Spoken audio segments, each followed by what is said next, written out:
I woke up to another day in a dream too fantastic to be true. Nonetheless, I readied myself for the reality of a long day's ride.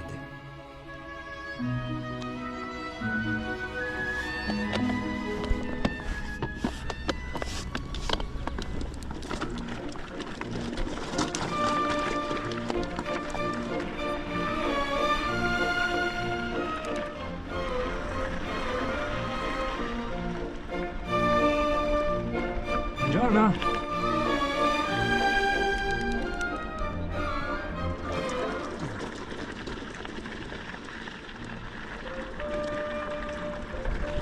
Buongiorno. Hello, good to see you here.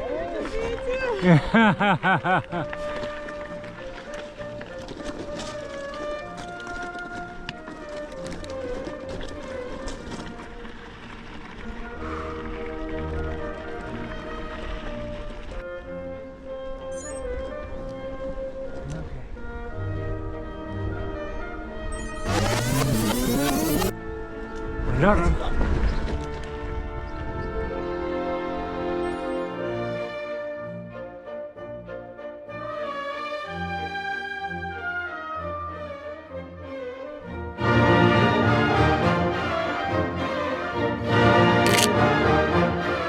While having panini and espresso, I met fellow participant Silvan. He had already finished the whole Veneto trail.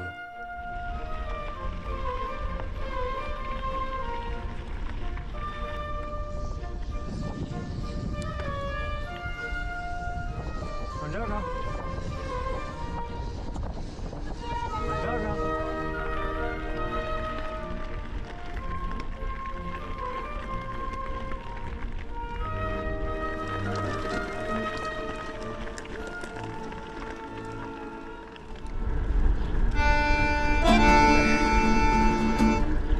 Suddenly, my saddle collapsed underneath me. My dropper post would activate without me flicking the switch. It made pedaling difficult and was a big problem with hundreds of kilometers still to go. I tried using the mudguard clamp to stop the dropper post from collapsing on its own. With my dropper post temporarily fixed, I caught up with Markus, Gareth, and Petrica once more while buying food at the grocery.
After biking along the Fiume Piave most of the day, I finally arrived at the eponymous capital of the province, Belluno.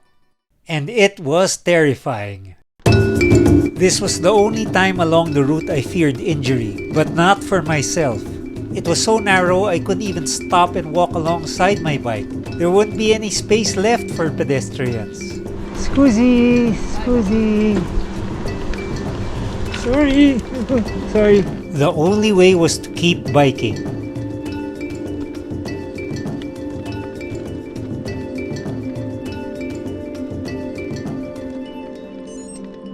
Squeezy. Grazie.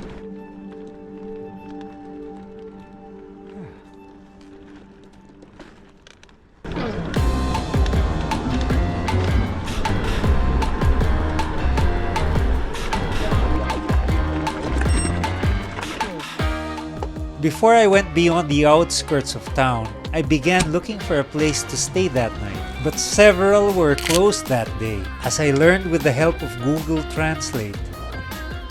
Oh well. Thankfully, locals insisted I keep ringing the bell at Colley's Dolomites bed and breakfast. I was finally welcomed by the owner's daughter, and in the room next door were staying Tisha and Anushka from Australia. I went to bed knowing that the next day would be the longest with the most distance and climbing.